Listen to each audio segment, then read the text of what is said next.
Hello! అందరూ నమస్కారం. Movie of సత్యేంద్రు, మారుదు, వనిలై ఇదొక తమిళ్ డబ్బింగ్ మూవీ. ఈ రోజు నుంచే అమెజాన్ ప్రైమ్‌లో స్ట్రీమింగ్ అవుతుంది. ఇదొక లవ్ కామెడీ డ్రామా మూవీ. ఈ మూవీలో ఫస్ట్ హాఫ్‌లో వచ్చే కొన్ని లవ్ సీన్స్ అయితే చాలా వరస్ట్‌గా చూపించారు. అవి చాలా రొటీన్‌గా అనిపిస్తాయన్నమాట. అసలు ఏం బాలేదు.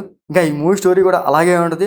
కొన్ని కొన్ని సీన్స్ చూడడానికైతే పర్లేదు బాగుంది అనిపిస్తాయి గానీ, మూవీ ఓవరాల్‌గా అయితే అంత ఎఫెక్ట్‌గా అయితే ఏం లేదనమాట. సీన్స్ అయితే కొంచెం చాలా రొటీన్‌గా, బోరింగ్‌గా కూడా అనిపిస్తది. సో, ఆ లవ్ స్టోరీకి చెప్పే పని లేదు. చాలా దారుణంగా ఉంటది. ఇంకా ఇలాంటి లవ్ స్టోరీస్ చేసే డైరెక్టర్స్ ఉన్నారా అనిపించేలాగా ఉన్నాయి ఆ సీన్స్ అయితే. ఈ మూవీలో సెకండ్ హాఫ్‌లో కొన్ని సోషల్ అవేర్‌నెస్ సీన్స్ అయితే పెట్టారు. అవి చూడడానికి అయితే పర్లేదు ఒక్కొక్కలాగా అనిపించింది. ఇంకా ఈ మూవీ స్టోరీలోకెళ్తే జై ఒక అనాథ అనమాట. తనకి తల్లిదండ్రులు ఎవరు ఉండరు. సో, తను ఒక అమ్మాయిని చూసి చాలా సిన్సియర్‌గా లవ్ చేస్తాడు. తనే మీనాక్షి అనమాట. జై సిన్సియర్ లవ్ చూసి మీనాక్షి కూడా లవ్ చేస్తది సిన్సియర్‌గానే. సో, ఇద్దరు కలిసి పెళ్లి చేసుకుంటారు. పెళ్లి తర్వాత జై అండ్ మీనాక్షి చాలా సంతోషంగా ఉంటారు. కానీ ఆఫ్టర్ మ్యారేజ్ తర్వాత జై అండ్ మీనాక్షి మధ్య కూడా కొన్ని గొడవలు వస్తూ ఉంటాయి. ఆ చిన్న గొడవలు ఒకసారి పెద్దవి అవుతుంటాయి.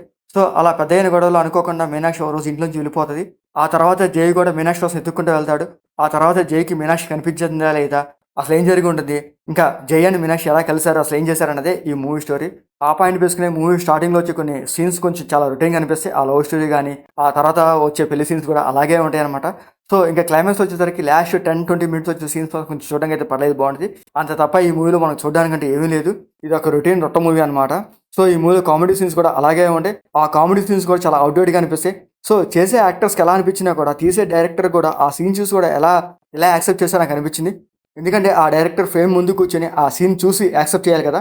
సో, తను ఎలా యాక్సెప్ట్ చేశాడు? ఈ మూవీని ఎలా తీశాడో ఆయనకే తెలియాలి.